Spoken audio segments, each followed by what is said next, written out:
Tonight on Nation to Nation, the Trudeau government delivers its pre-election budget, and billions are earmarked for Indigenous people.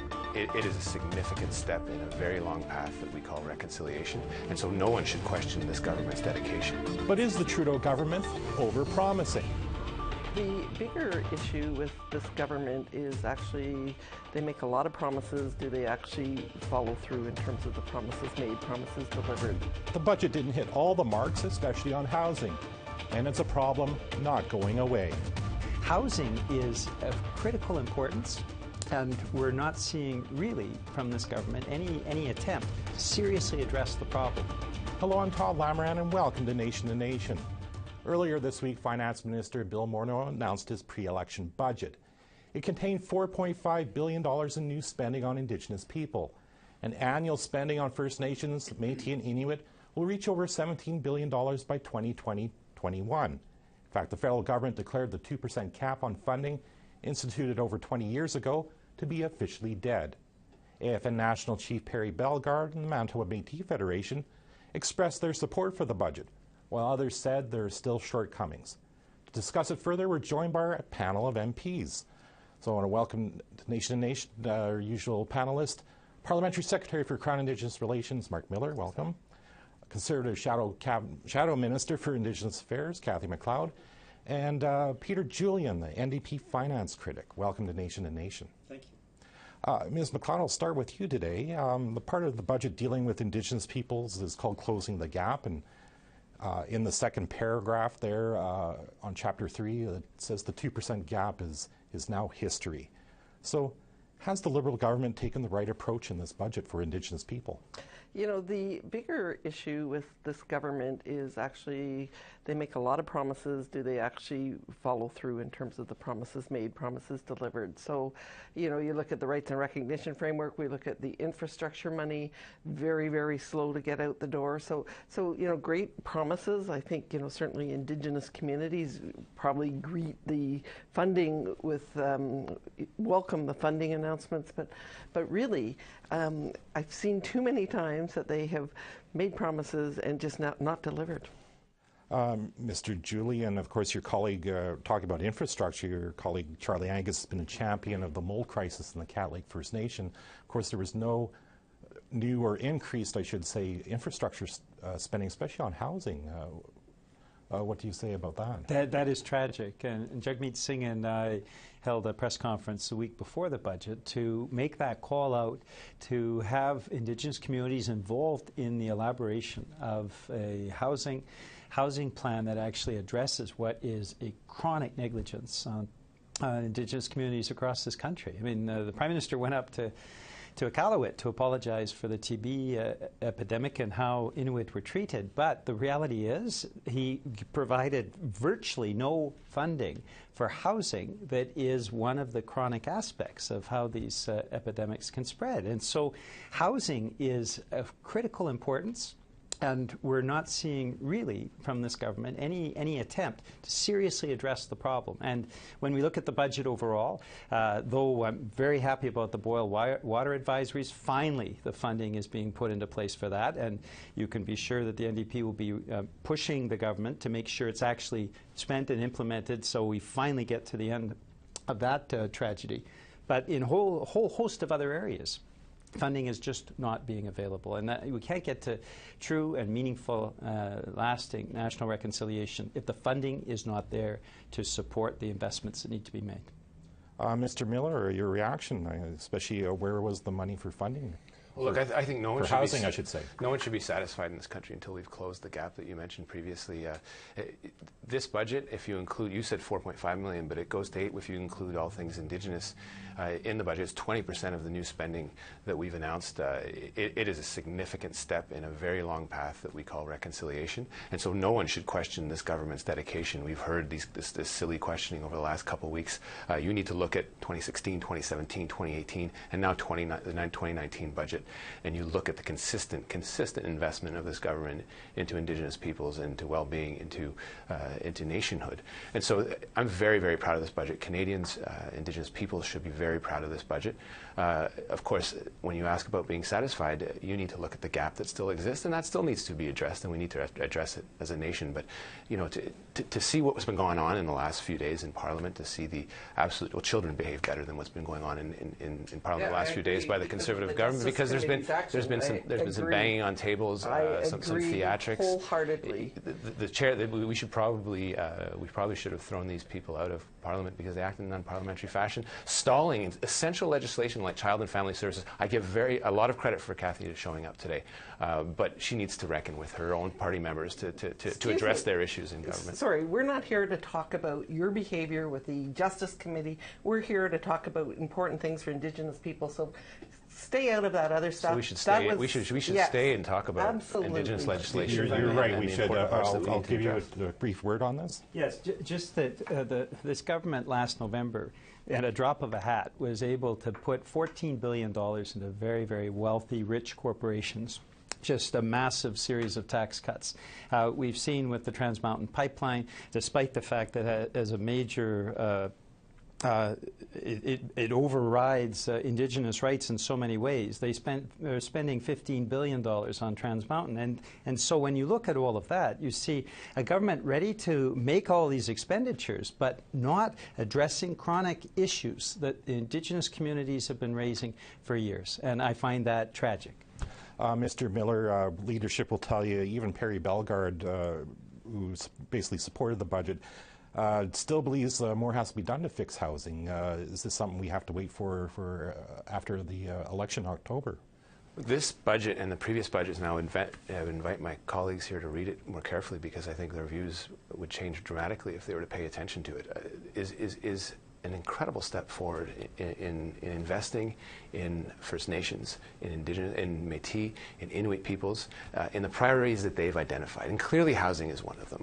When we talk about the units that can be built, will be built, we talk about numbers in the thousands. 15,000 is a number that comes back in a recurring fashion. There's more to do.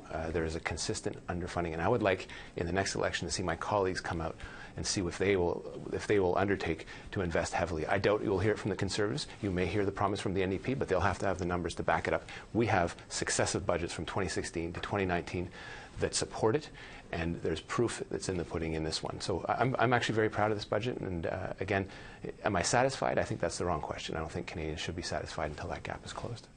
Ms. MacLeod, of course, you hope to be presenting the next budget next year, but would a Conservative budget, I suppose, keep up this kind of spending that we've been seeing to close the gap? You know, I think one of the big gaps in this Liberal budget, and I can remember working in communities and working in Indigenous communities where there was opportunities for jobs, and I can remember a number of the community members said, listen, I am making money, we have economic opportunities.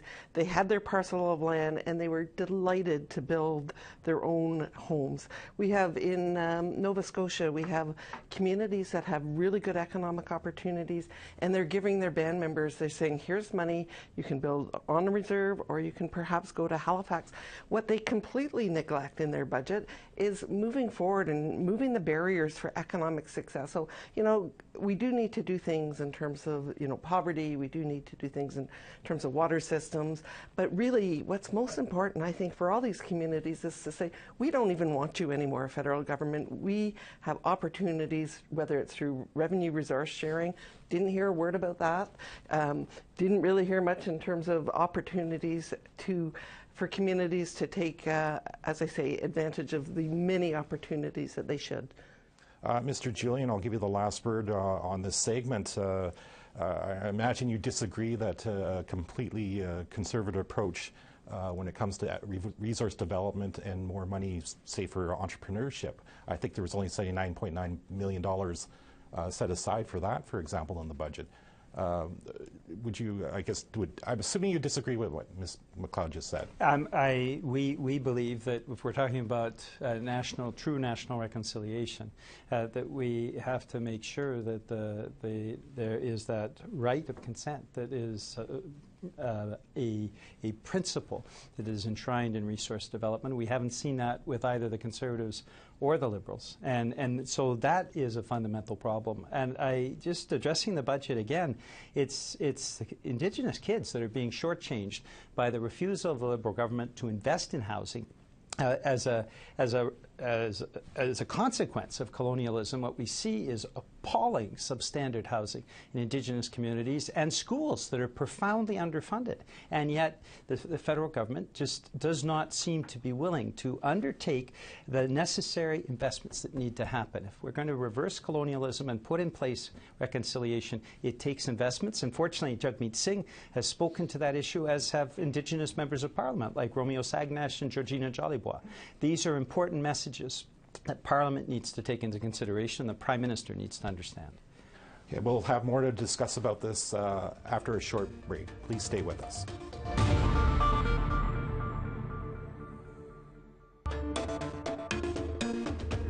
Well, we're back with our panel of MPs, and we're continuing our discussion of the latest federal budget. There's money for Indigenous languages bill that's currently working its way through the House, but none for the child welfare bill that's also being currently debated. Mr. Miller, I'm going to start with you. The budget had $334 million for set aside for language revitalization in anticipation that Bill C-91 is going to pass. There was nothing for Bill C-92, which is also going through the House, and we hope to have it passed by June. So why wasn't there any money to help build up the jurisdiction capacity that Indigenous people want? Well, first let's talk about where we got to on languages. I think it's an incredible victory for people that have fought so long to preserve their languages. It is an immense amount of money compared to what was previously funded under the funding envelopes. We're talking 6, 7, 8 times what was previously funded. We need to ensure that that money gets down to the people who know best how to preserve their language. I know a lot of them are very happy with this announcement. Is it enough? Time will tell. But again, for all Canadians out there, this is language that has been ripped away from the parents of the people now learning or attempting to learn the language. I don't think enough money there isn't a sufficient amount of money that can repair that harm. It'll take some time, but this is an immensely important envelope over the next 5 years. And then what you didn't mention is over $100 million for the subsequent years. So that's, in my mind, is very important. In terms of child and family services, I hope the Conservatives start blocking that legislation so we can actually talk about it and we can go through with that. And very important discussion. It is a complex piece of legislation. Your listeners need to know that we've brought that number of funding up to $1.1 billion from where it was before, which was immensely lower. So yes, it does take time. But that was just to comply with Jordan's principle. Oh yes, and then let's mention the Jordan's principle. That's another $1.2 billion over 3 years that we've undertaken to fund. And so these are victories, and I think Canadians can expect more investments over time in these things because they are important. Mr. Julian. Well, Jordan's principle, that's another example of how this government simply does not do what it takes. The Institute for Fiscal Studies and Democracy evaluated the funding required for Jordan's principle about $2.5 billion. The government's not even given half of that. And so the government likes to make these grandiose statements and declarations, and the Prime Minister loves to talk the talk, but walking the talk actually means making the investments that are required, and they failed again on Jordan's principle. Ms. MacLeod, I'll give you kind of the last word, I suppose, on this. Of course, we're supposed to talk about Bill C-92 yesterday. Didn't get around to it. Can both these bills be made into law? You know, the fact that the Liberals can't manage their House time, they promised that bill back in January. It has always been a courtesy within the House, and this is what people don't understand, is that when a bill is introduced on Thursday, the caucus get to speak about it the next Wednesday, and then it gets debated in the House. And that's to ensure that people have a really good understanding of the bill. They violate that principle, and then they blame us for actually delaying their legislation. You know what? They should have had that bill tabled way back in January. It's kind of like their Indigenous language bill. They came, we were doing clause by clause, they came with 30 government amendments. I have never, ever seen a government have to table amendments late the night that you're doing clause by clause and having 30 of them, it speaks to the fact that they're trying to rush things, they're not doing it properly, and really they should have had this all on the table months ago. And so now they're trying to put the blame everywhere else but where it actually belongs, and that's with them. Would you say, though, that it's then too late for this bill? You know what? We are going to be reasonable. We will be productive, but we're also going to do our job. And the Senate is pre-studying it already. So, you know, certainly the opposition is doing what it's supposed to do, and we're being productive, and we will move it forward. But, you know, again, tables is not doing your job. So, you know what, shutting down a Justice Committee, so I think you can see the tension and how difficult it is going to be in this Parliament to move forward with pieces of legislation when there's something fundamental like the rule of law that's been violated. So it's created a taint in the Parliament that I think is going to be very challenging for the government to move through. Hopefully tonight they'll make the right decision in terms of how they vote, and we can have a productive Parliament for the rest of the session. I've got enough time. I'll actually give you a chance to respond to that, Mr. Miller. Look, this is a little flabbergasted. I think your listeners need to take away the immense an incredible job the government's done to ensure that 20% of the new funding goes to Indigenous communities. What's going on in the House right now is actually, in most parts, very productive for democracy. The parties in question to the issue that Kathy raised have both had the chance to speak, and this is unprecedented. Conservatives would never have allowed this. They've had a chance to speak their truths. Canadians can make their choice. You know what happens in a Justice Committee that does not have a prosecutorial function, and if it did, it would probably shut down a lot of the Conservative leading questions, which are just totally absurd. Has given them a forum to speak, and I think that's very important. There's probably more information to come out, and that's okay as well. But I think Canadians, as we see, have had a chance to evaluate what's gone on, and I think the Prime Minister has taken act of what's been told to him, and is ready to make changes to ensure that erosion of trust that occurs doesn't occur again, and that's very important for our democracy. But you know, for having, I'm loath to talk about bringing our Indigenous. Who she is as an Indigenous person as a reason for that, and I think the Conservatives will be shameless in bringing that in. But this is a person that's had, and Jody Wilson-Raybould has an opportunity to speak. She will have another opportunity to speak, doubtless, and Canadians should listen to what she has to say, and they should listen to what the Prime Minister has to say, and that's very important for democracy. But banging on tables is not the solution. In the interest of fairness, Mr. Julian, I'm going to give you the last bit on this. You've kind of been on the sidelines as the NDP through this whole thing. I'll give you the last word, and then we do have to go. Well, listening to what the Prime Minister says is different from what the Prime Minister does. And if we're really going to achieve true, meaningful, and lasting national reconciliation, we actually need to do things. And that's why, getting back to this budget, which is the question you asked us right at the top of the show, we can see how it fails Indigenous communities across the country. It still means we have Indigenous kids going to schools that are badly underfunded, living in homes that are often catastrophic, third world conditions, and yet we have a federal government that likes to pat itself on the back and say, well, we've done a few things. That's not good enough. We need a real change, and that's why I'm so happy that we have people like Georgina Jollyboy and Romeo Saganash in our caucus pushing these issues, as does the entire NDP caucus, and our national leader, Jagmeet Singh, who is now a voice as well in the House of Commons, speaking out on these issues. Okay, well, I want to thank you all for this. Of course, after this, another break for you guys. Go back to your constituencies, and maybe things will cool off by then. We'll have to wait and see. But thank you for talking to me. Appreciate it. Thank you. We'll have more after another short break.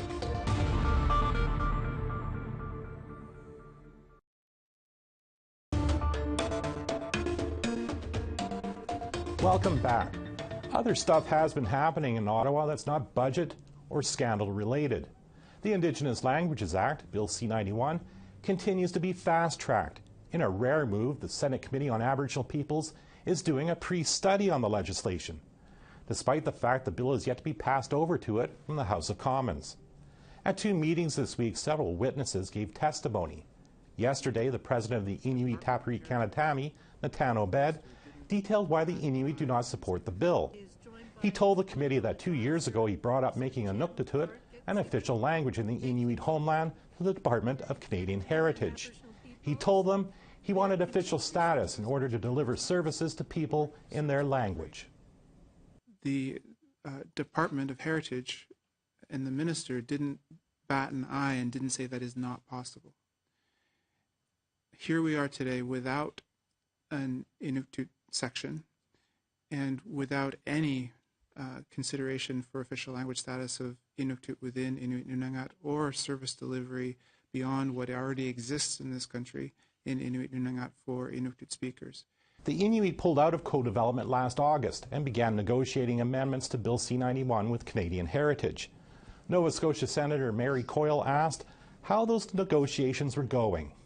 We have not had any success in working with the government on the adoption of any amendments that we have proposed throughout the time from tabling to today.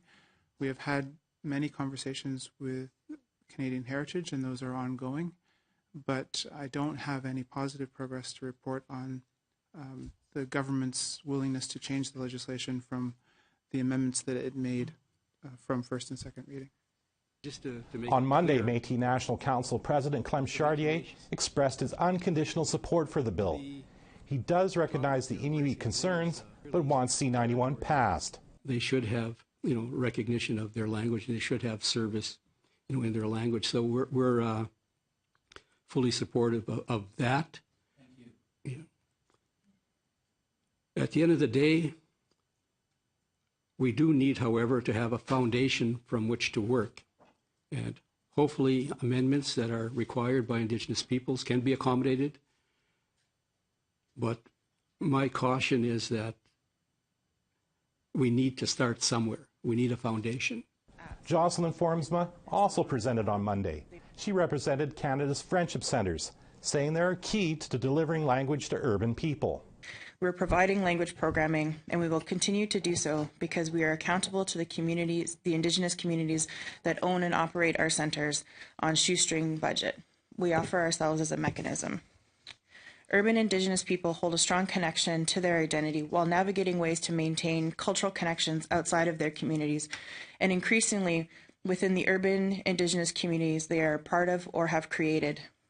Language use and revitalization needs to be where the people are living, and this includes in the Canada's urban landscape. On Wednesday, AFN National Chief Perry Bellegarde appeared.